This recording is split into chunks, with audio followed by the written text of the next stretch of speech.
Hey guys, कैसे हैं आप लोग? आई एम श्योर कि आप लोग जो है बहुत ही अमेजिंग होंगे। सो गाइस, आज का वीडियो भी आपके लिए बहुत ही इंपॉर्टेंट है। अगर आप लोग जो है फायरवॉल के ऊपर यानी कि पालो अल्टो में डीएचसीपी सर्वर कैसे कॉन्फ़िगर किया जाता है, ये मैं प्रैक्टिकल दिखाने वाला हूं आज के इस वीडियो के अंदर। और उसके बाद जो है आपको कई सारी चीजें भी इसमें समझ में आएंगी, कैसे क्या कॉन्फ़िगरेशन होता है। तो डीएचसीपी को कॉन्फ़िगर कैसे करते हैं पालो अल्टो फायरवॉल के अंदर, ये जानने के लिए स्टेप बाय स्टेप वीडियो को एंड तक जरूर देखिएगा। मेरा नाम है मनजीत सिंह और आप देख रहे हैं आपका अपना चैनल टेक गुरु मनजीत। तो अभी जो है सीधा प्रैक्टिकल दिखाना है मुझे, तो प्रैक्टिकल दिखाने के लिए लेके चलता हूं आपको computer screen. But before that let me request you, अगर आप नए हैं मेरे चैनल पे तो सब्सक्राइब कर देना, बेल का आइकन दबा देना, वीडियो अच्छा लगे तो लाइक जरूर करके जाना। चलिए चलते हैं कंप्यूटर स्क्रीन पे। ओके गाइस, सो इस लेक्चर के अंदर जो है मैं आपको पालो अल्टो पे डीएचसीपी कैसे कॉन्फ़िगर किया जाता है वो उसको पहले समझ लेते हैं और फिर कॉन्फ़िगर करके देखेंगे।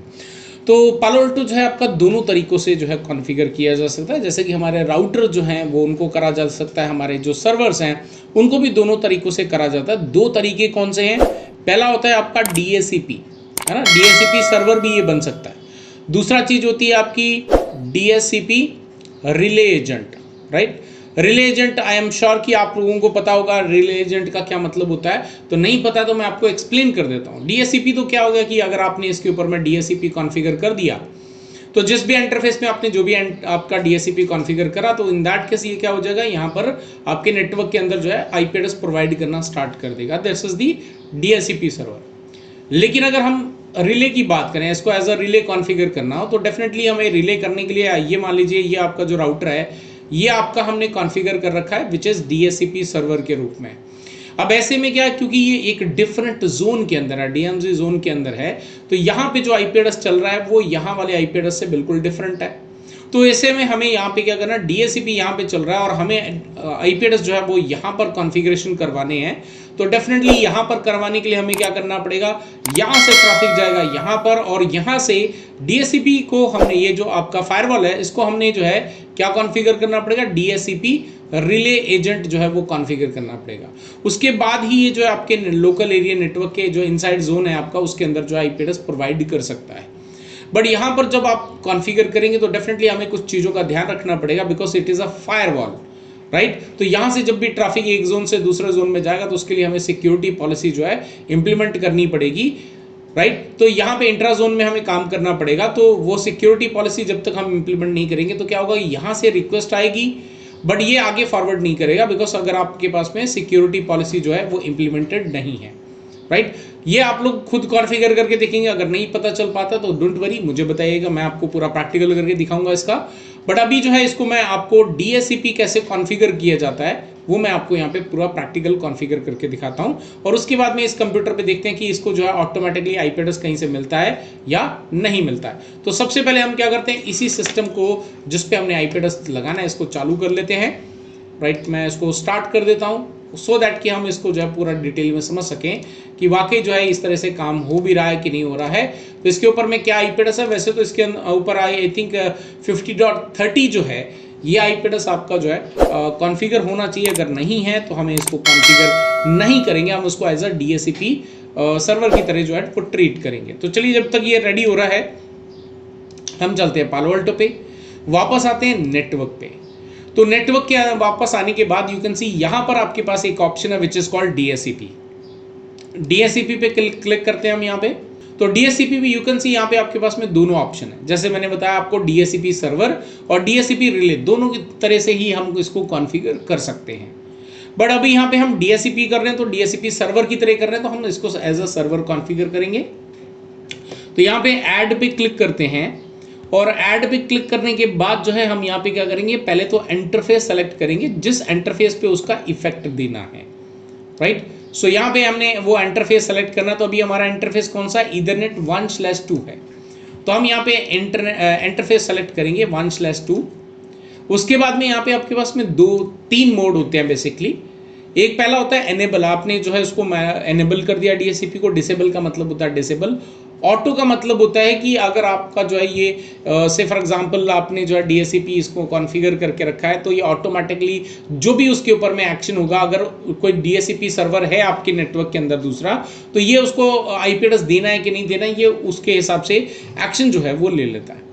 यहां पर आपके पास में ना लीज का ऑप्शन है, यू कैन सी यहाँ पे आपके पास में एक ऑप्शन होता है ping IP when allocating new IP address. ये एक अच्छा फीचर है, क्योंकि कई बार क्या होता है कि DHCP server IP address configure करता है, लेकिन उसकी उसी वक्त क्या हो जाता है, कई बार कॉन्फ्लिक्शन आ जाता है ना, टेक्नोलॉजी है, कभी कभी बग उसके अंदर आ जाते हैं।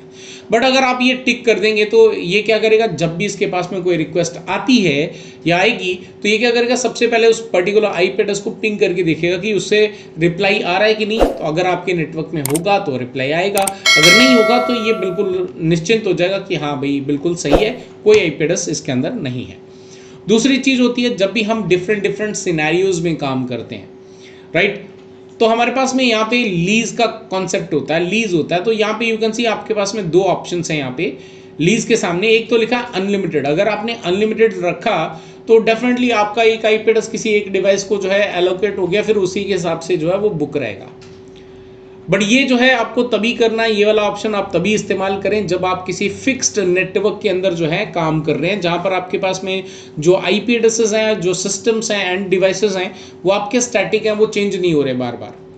तो आप यहाँ पे अनलिमिटेड वाला इस्तेमाल कर सकते हो। बट अगर आप जो है ऐसे इन्वायरमेंट में काम कर रहे हैं, ऐसे नेटवर्क में काम कर रहे हैं, ऐसी आपकी रिक्वायरमेंट है कि आपके पास में कुछ डिवाइस आ रहे हैं, फिर वापस नेटवर्क से चले जाते हैं, फिर कुछ नए डिवाइस आ जाते हैं, इन दैट केस ये आपका जो पहला फीचर है वो आपके लिए बिल्कुल बेकार है, बिकॉज आईपी एड्रेस के आपके बहुत जल्दी जो है खत्म हो जाएंगे, बिकॉज आपका जो है लीज नहीं डिफाइंड है।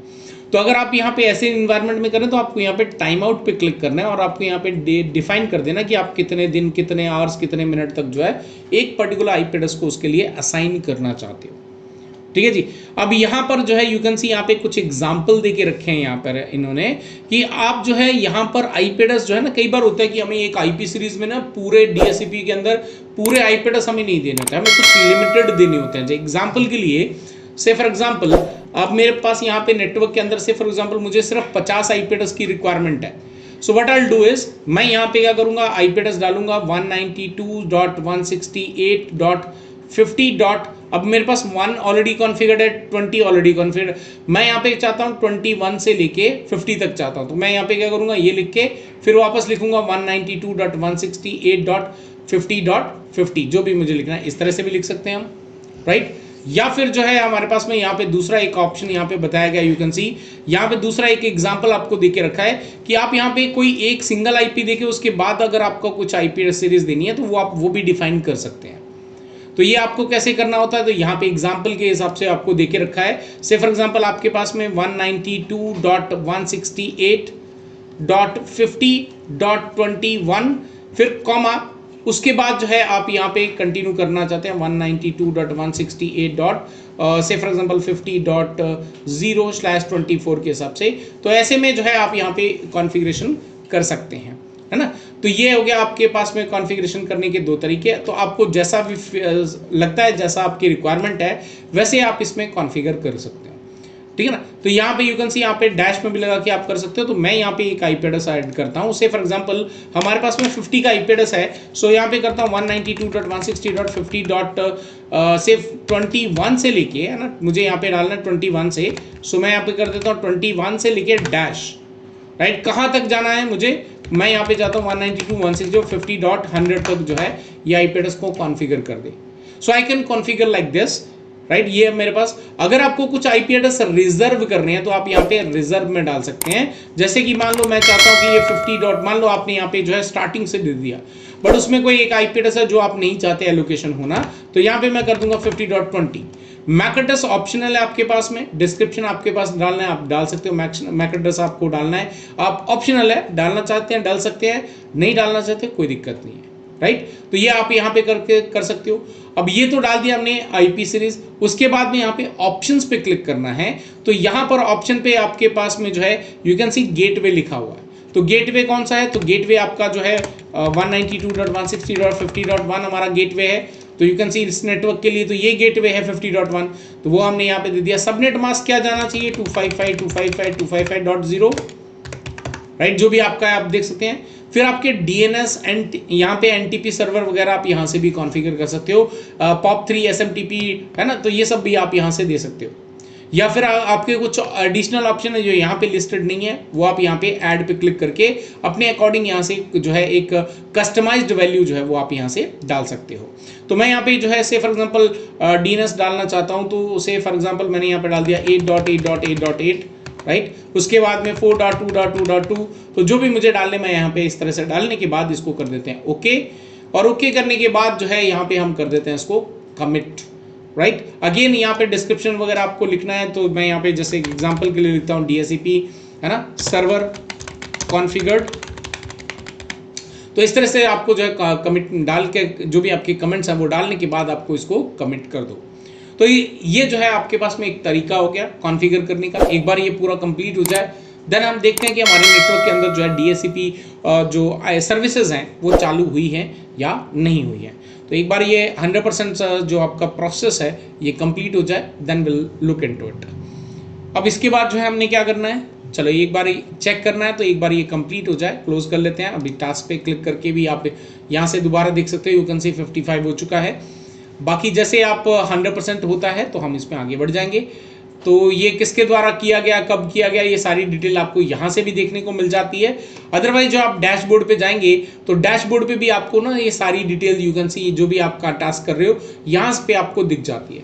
अगर आप इसको कहीं में ड्रैग एंड ड्रॉप करना चाहते हो तो यू कैन सी आप यहाँ पे अपने अकॉर्डिंग भी इस डैशबोर्ड को डिजाइन कर सकते हो, राइट। तो यू कैन सी यहाँ पे पूरा डिटेल आपके अकॉर्डिंग भी सेट हो सकता है जैसा आप इसको करना चाहते हो। तो ये पूरा डिटेल आपको यहाँ पे दिख रहा है। तो चलिए एक बार वापस चलते हैं और टास्क पे चल के देख लेते हैं कि 100% हुआ कि नहीं। तो यू कैन सी यहाँ पे टास्क आपका कंप्लीट हो चुका है। तो चलिए अभी चलते हैं वापस यहाँ पे और सिस्टम में चल के देखते हैं कि यार ये वाकई इसमें जो है IP एड्रेस डाल देते हैं यहाँ पे और चेक करते हैं कि इसके अंदर जो है IP एड्रेस ऑटोमेटिकली इसको मिलना स्टार्ट हुआ है कि नहीं। तो इस पे चलते हैं, यहाँ पे करते हैं कंट्रोल पैनल पे नेट। तो यू कैन सी यहाँ पे पहले से IP एड्रेस जो है वो कॉन्फ़िगर्ड आई थिंक, तो उसको हमें एक बार रिमूव करना पड़ेगा और रिमूव करके जो है वापस चेक करना पड़ेगा। तो यहाँ पे चलते हैं इस पे, तो DHCP पे यू कैन सी यहाँ पे 50, ओह क्या बात है, इस पे जो है ऑटोमेटिकली था। तो यू कैन सी यहाँ पे 50.1 भी मिल गया इसको IP एड्रेस, सबनेट मास्क जो हमने दिया वो भी मिल गया, गेटवे भी मिल गया, DNS भी मिल गया है ना। तो यहाँ पे इसको जो है ऑटोमेटिकली DHCP से मिला है। अब क्योंकि अगर मैं यहाँ से आपको चेक भी करवा देता हूँ, IPv4 पे चलते हैं, यहाँ पे property you can see obtain an IP address automatically, which means यहाँ पे जो सिस्टम है ये ऑटोमेटिकली IP एड्रेस लेगा। और हमने कहाँ से दिया था उसको 21 से। और अगर मैं आप पे यहाँ पे भी दिखाऊं तो यू कैन सी यहाँ पे आपको 50.21 ही मिला है, राइट। सो ये आपका गेटवे भी मिल गया इसको, और आपका जो है DHCP सर्वर कौन सा है वो भी इसको पता चल गया, और उसका DNS गेटवे DNS वगैरह भी इसको जो है मिल चुका है। So this is how you should configure the DHCP services. ये आपका जो अभी DHCP सर्वर बना के दिया, but now it is your task. मैंने आपको सिक्योरिटी पॉलिसी भी इंप्लीमेंट करना सिखाया है। So what you have to do is कि आपको जो है यहाँ पे इस राउटर को DHCP कॉन्फ़िगर करना। आई एम श्योर आपने CCNA के अंदर सीखा होगा, और इसको जो है आपने रिले करना। तो रिले करने के लिए आपको क्या करना पड़ेगा, यहाँ पे जाना पड़ेगा वापस नेटवर्क के अंदर, वापस यहाँ पे DHCP रिले पे जाना है। तो यू कैन सी यहाँ पे कुछ भी कॉन्फ़िगर्ड नहीं है, तो आपको ऐड पे क्लिक करना है, और यहाँ पे इंटरफेस कौन सा है, तो आपका इंटरफेस ये वाला है जिसपे आप कॉन्फ़िगर करना चाहते हो। DHCP सर्वर कौन सा है, IPv4 है, IPv6 है, वो आप यहाँ पे ऐड कर दो, राइट। तो मेरे पास यहाँ पे से फॉर एग्जांपल ये 60 का नेटवर्क है, तो जो भी मेरा IP एड्रेस होगा वो मैं यहाँ पे डाल देता हूँ। से एग्जांपल के लिए 60 डॉट से फॉर एग्जांपल 10 मैंने उसको IP एड्रेस दे के रखा है 24 का। ये करके अगर हम ओके करते हैं तो ओके, सो यू कैन सी यहाँ पे जो है एरर इसलिए दे रहा है बिकॉज क्या है कि मेरे पास ऑलरेडी मैंने अभी आपको DHCP कॉन्फ़िगर करके दिया, राइट। पहले आपको उसको रिमूव करना पड़ेगा, यहाँ से ये जो पॉलिसी लगाई है इसको हटाना पड़ेगा, उसके बाद ही आप इसको एज DHCP रिले के रूप में जो है इसी सिंगल इंटरफेस के ऊपर में कॉन्फ़िगरेशन कर सकते हैं। तो ये है आपका तरीका करने का। उसके बाद में आपको सिक्योरिटी पॉलिसी जो है वो आपको लगानी है। बट अभी जो है हम यहाँ पे जो DHCP मिला, क्या ये आगे बाहर पिंग कर पाता है कि नहीं कर पाता है, एक बार ये भी चेक कर लेते हैं। Sorry not this one, okay. यहाँ पे हम ओपन कर लेते हैं किसी भी कंप्यूटर को, और यहाँ पे चलते हैं, और यहाँ पे जाके हमने चेक करना है CMD के अंदर। तो क्या हम यहाँ पे 8.8.8. को पिंग कर सकते हैं, लेट मी सी, पिंग 8.8.8.8 को पिंग करते हैं तो हमें यहाँ पे रिप्लाई मिलता है कि नहीं। अगर आपको यहाँ पे रिप्लाई नहीं, ये आपका होमवर्क है, सो बेसिकली आपको ये बताना है कि ये 8.8.8.8 जो है इसको हम पिंग क्यों नहीं कर पा रहे, राइट। तो ये कहाँ से चेक करना है, मैं आपको एक आइडिया दे देता हूँ कहाँ से आपको चेक करना है। तो आपको आना है पॉलिसी के अंदर, यहाँ पे हमने जो है इनसाइड टू आउटसाइड एक पॉलिसी जो है वो आपकी इंप्लीमेंट करके रखी है। बट अगर आप यहाँ पे अलाउड में देखेंगे, है ना, अलाउड में हमने यहाँ पे कोई भी आईसीएमपी या पिंग का कोई भी इनिशिएट नहीं किया, तो आपको यहीं पे जाके इसको जो है ऐड कर देना है और ये आपका चालू हो जाएगा, राइट। तो अगर हम यहाँ पे एप्लीकेशन में जाते हैं, यू कैन सी यहाँ पे कहीं पे भी हमने ऐड नहीं करा है। अगर आपको ऐड करना है तो चलो मैं बता ही देता हूँ, यहाँ पे हमें काम करना होता है पिंग, है ना। तो पिंग जो है यहाँ पे यू कैन सी आपको मिल जाता है, ये रहा पिंग। तो पिंग आपने जो है इसके अंदर ऐड कर देना, पिंग ऐड करके इसको ओके कर देना है और ओके करने के बाद एक बार जो आप इसको कमिट कर दीजिए, दैट्स ऑल। इतना ही टास्क है, खैर कोई होमवर्क नहीं, क्योंकि मैंने आपको बता ही दिया किस तरह से इसको करना है। तो एक बार ये कंप्लीट हो जाएगा तो हमें जो है यहाँ से रिप्लाई आना स्टार्ट हो जाएगा, है ना। तो चलिए एक बार इसको बंद करते हैं और वापस से एक बार जो है पिंग करते हैं, CMD पे चलते हैं और यहाँ से हम पिंग करके देखते हैं वो 8.8.8.8। तो अभी जो है जैसे वो पॉलिसी आपकी यू कैन सी अभी तक इम्प्लीमेंट नहीं हुई है, जैसे इम्प्लीमेंट हो जाएगी आपको जो है रिप्लाई यहाँ पर आना स्टार्ट हो जाएगा। सो ये जो है आपका तरीका है इसको कॉन्फ़िगर करने का, चेक करने का। तो पिंग हमने यहाँ पे एक्टिवेट कर दिया, इनसाइड टू आउटसाइड है ना। और यहाँ से जैसे ही आपका ये 100% हो जाएगा हमें यहाँ पे रिप्लाई जो है वो मिलना स्टार्ट हो जाना चाहिए, राइट। तो यू कैन सी यहाँ पे रिप्लाई आने लग गया, राइट। ये पॉलिसी आपकी इसके ऊपर अप्लाई हो गई और हमें जो है यहाँ पे रिप्लाई आना स्टार्ट हो गया। तो ये बहुत ही सिंपल सी चीज़ें हैं, बस आपको अंडरस्टैंडिंग आनी चाहिए कि किस तरीके से हम चीज़ों को समझते हैं, फायरवॉल के अंदर किस तरीके से हम इन चीज़ों को समझते हैं, दैट इज़ मोर इम्पॉर्टेंट, है ना। तो अभी जो है आप यहाँ पे हमने पूरा DSCP को देखा किस तरह से इसके अंदर कॉन्फ़िगर किया जाता है। तो अभी और एडवांस पे चलते चले जाएंगे स्लोली ग्रेजुअली। आई होप कि अभी तक जो मैंने आपको एक्सप्लेन करा है वो सभी आप लोगों को जो है क्लियर हो गया होगा।